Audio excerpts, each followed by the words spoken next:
Halo semua, balik lagi di Sumur Gadget. Dan di video kali ini gue mau bahas HP mid-range paling worth it dari Samsung. Ini adalah Samsung Galaxy A33 5G. Baru kali ini gue bener-bener estetik banget dengan HP mid-range Samsung kali ini, karena menurut gue HP ini punya banyak banget kelebihan. Yuk kita bahas.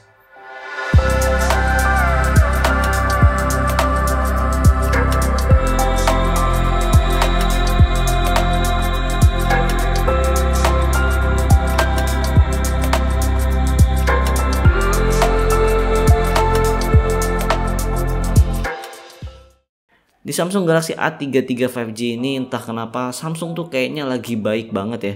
Biasanya kan untuk kelas Samsung A30 series sebelumnya itu Samsung selalu kasih spesifikasi yang kentang dan harganya yang lebih mahal dari brand-brand lainnya. Tapi lain cerita dengan A33 5G ini. Lompatan dari seri A32 sebelumnya ini tuh menurut gue jauh banget. Dan ini tuh udah mirip banget sama kakaknya sendiri, yaitu A53 5G. Dari segi desain bisa gue bilang di seri A nya Samsung kali ini menurut gue adalah HP mid-range dengan bahan polikarbonat yang paling solid yang pernah gue coba. Garis desain di HP ini udah mirip-mirip dengan flagshipnya yaitu S22 series, yaitu flat, dan flat. Mulai dari back covernya dulu deh. Untuk teksturnya sendiri cukup halus dan kualitas dari polikarbonatnya ini menurut gue udah oke banget ya, tebel gitu dan kokoh, nggak kerasa kopong sama sekali. Satu hal yang gue kurang suka adalah kenapa harus ada tulisan IMEI ya di bagian belakangnya ini, padahal lebih keren kalau dibikin clean aja. Untuk di bagian framenya juga terbuat dari polikarbonat dan agak sedikit flat juga, jadi nggak flat total ya, karena menurut gue ini malah lebih bikin grip di tangan tuh kerasa lebih nyaman dan nggak sakit gitu kalau dipegang lama-lama. Untuk seri A33 5G ini udah nggak ada jack audio 3,5 mm. Overall untuk desain HP ini bisa gue bilang lebih kelihatan kokoh sih daripada seri sebelumnya yang kelihatan lebih mewah karena banyak bagian yang glossy-nya. Tapi balik lagi sih, soal desain selera orang itu beda-beda. Dari segi desain memang A33 5G ini mirip banget sama A53 5G, tapi di bagian layarnya aja sih yang menurut gue beda. A33 5G ini pakai panel Super AMOLED 6,4 inch Infinity U, resolusi Full HD Plus dengan refresh rate 90 Hz. Untuk kualitas dari panelnya sendiri ini udah bagus banget menurut gua. Super AMOLED Samsung selalu kasih warna yang manjain mata banget, khususnya di mode vivid. Ini tuh menurut gua udah bagus banget kalau misalkan dipakai untuk nonton film, terus ya streaming lah, pokoknya lah sosial media dan lain-lain. Menurut gua ini udah oke banget. Untuk desain dari layar sendiri juga udah flat dan diproteksi Corning Gorilla Glass 5. Sayangnya aja di layarnya ini belum mendukung konten HDR10, dan anehnya menurut gue adalah kenapa tuh HP ini nggak punya fitur always on display, padahal ini AMOLED loh. Gue berharap banget semoga di next update fitur ini tuh balik lagi gitu. Untuk SoC yang dipakai A33 5G ini sama seperti kakaknya itu A53 5G, Exynos 1280 5 nanometer. Untuk RAM-nya sendiri 8GB dan internal storage-nya di 128GB. Kalau dirasa kurang untuk RAM-nya, HP ini juga support untuk virtual RAM sampai 8GB. Jadi total bisa gue bilang itu 16GB. Buka tutup aplikasi, multitasking, sosial media, ini udah ngebut banget kok. Gak ada lag dan aplikasi tetap berjalan lancar di background, gak ke-reload ulang. Untuk SIM tray di HP ini sistemnya hybrid ya, mau pilih dual SIM atau single SIM dengan tambahan micro SD sampai dengan 1TB. Oh ya, untuk konektivitas 5G-nya hanya bisa di SIM 1 ya, jadi nggak bisa dual SIM 5G gitu, nggak bisa. SoC baru nggak afdol kalau nggak dites benchmark. Untuk pengujian AnTuTu entah kenapa gue nggak bisa install di sini, jadinya gue pakai Geekbench 5 aja. Untuk single core ada di 693 dan multi core ada di 1824. Di 3D Mark Wildlife Stress Test, HP ini juga punya stability di 99,2%. Nice. Gimana performance gamingnya? Untuk PUBG sayangnya untuk opsi smooth extreme masih belum kebuka juga sampai update sekarang ini. Ayolah Samsung, harus cepet-cepet kejar developer dari PUBG-nya biar bisa dapat settingan grafik yang lebih bagus, karena secara teori SoC ini mampu gitu menurut gua. Next, game selanjutnya Mobile Legends. Untuk setting grafiknya bisa dapat di high. Untuk game ini gue main satu match klasik, FPS-nya tetap terjaga dengan baik di 56 sampai 60 FPS. Untuk touch response dari layarnya juga ini bagus kok. Game selanjutnya udah pasti Genshin Impact. Untuk setting grafiknya sih gue set di low dan frame rate-nya di 60 fps.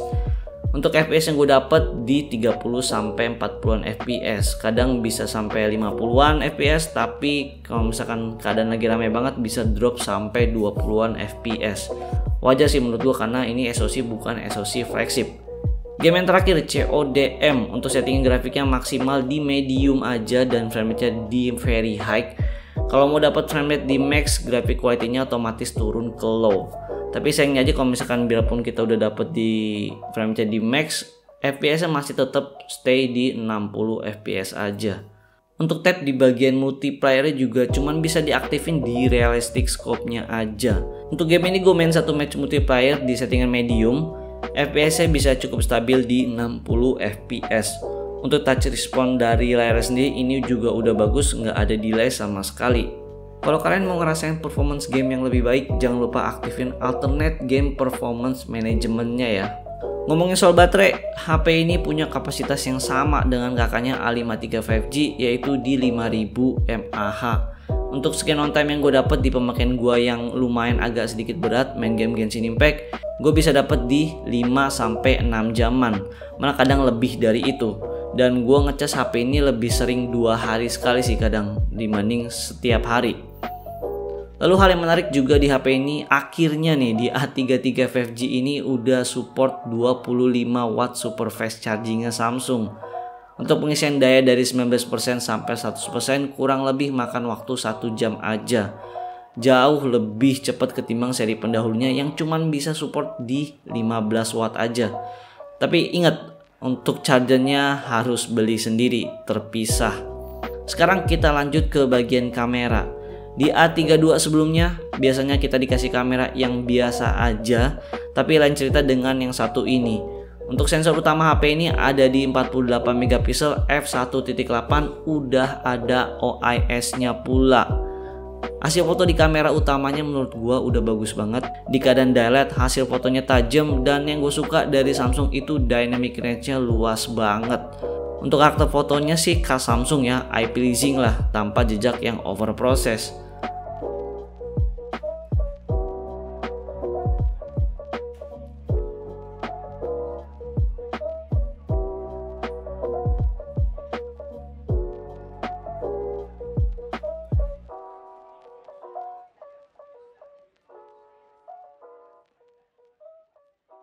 Kalau kalian mau hasil foto yang lebih natural, tinggal matiin mode scene optimizer-nya aja. Sisanya HP ini masih punya lensa ultrawide di 8 megapiksel, lensa makro 5 megapiksel, dan lensa depth di 2 megapiksel. Untuk hasil dari semua lensanya bisa gue bilang punya warna yang cukup mirip. Paling yang menurut gue jadi catatan adalah di lensa ultrawide-nya masih berasa distorsinya. Masuk ke bagian low light, untuk hasil fotonya sih menurut gue ini udah bagus. Cuman emang yang pasti nggak bakal sebagus HP-HP flagship zaman sekarang yang bisa ngebuat keadaan gelap gulita jadi kelihatan terang gitu. Untuk kamera selfie-nya ada di 13 megapiksel f2.2. Di keadaan daylight hasilnya juga menurut gue udah bagus, detail dan skin tone-nya cukup natural. Next, untuk perekaman video, di kamera utamanya HP ini bisa nge-record sampai 4K 30 fps. Untuk hasil footage-nya juga stabil berkat ada optical image stabilization-nya. Kapan lagi kan di harga HP segini Samsung ada OIS-nya. Sayangnya aja di sini untuk OIS-nya itu bekerja hanya di resolusi Full HD 30 fps aja.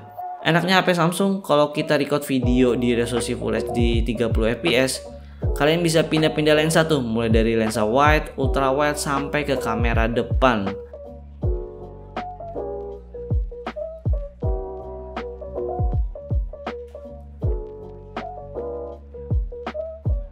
Lalu sini ada fitur baru dari Samsung yang namanya Fun. Jadi kalian bisa edit-edit muka kalian gitu sesuai dengan stiker yang ada di sini gitu.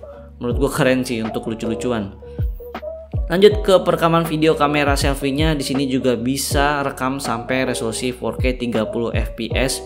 Cuman sayangnya aja kalau misalkan di keadaan cahaya yang kurang terang, kualitas dari gambarnya kurang tajam dan lumayan ada noise gitu. Tapi secara footage udah cukup stabil kok untuk resolusi di Full HD 30 fps. Ngomongin soal fitur, HP ini punya fitur yang cukup menarik menurut gua. Yang pertama, udah pakai setup 2 stereo speaker yang bagus. Meskipun gak dicun oleh KG, tapi kita masih dikasih fitur Dolby Atmos. Jadi suara yang dihasilkan lebih imersif lagi. Bassnya cukup bagus dan detail vokalnya menurut gue bagus juga. Udah nyaman banget kalau dipakai untuk nonton film atau streaming musik.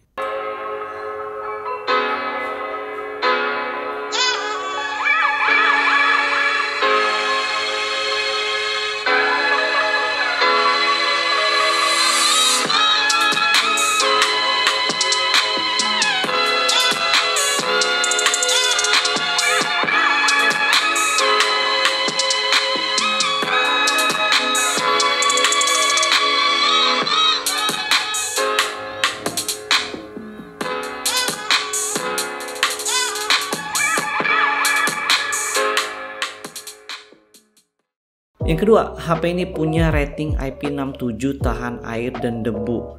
Dan untuk saat ini A33 5G adalah satu-satunya smartphone di harga 4-5 jutaan yang punya rating IP67. Bahkan di harga HP 10 juta ke atas masih ada yang belum punya sih menurut gua.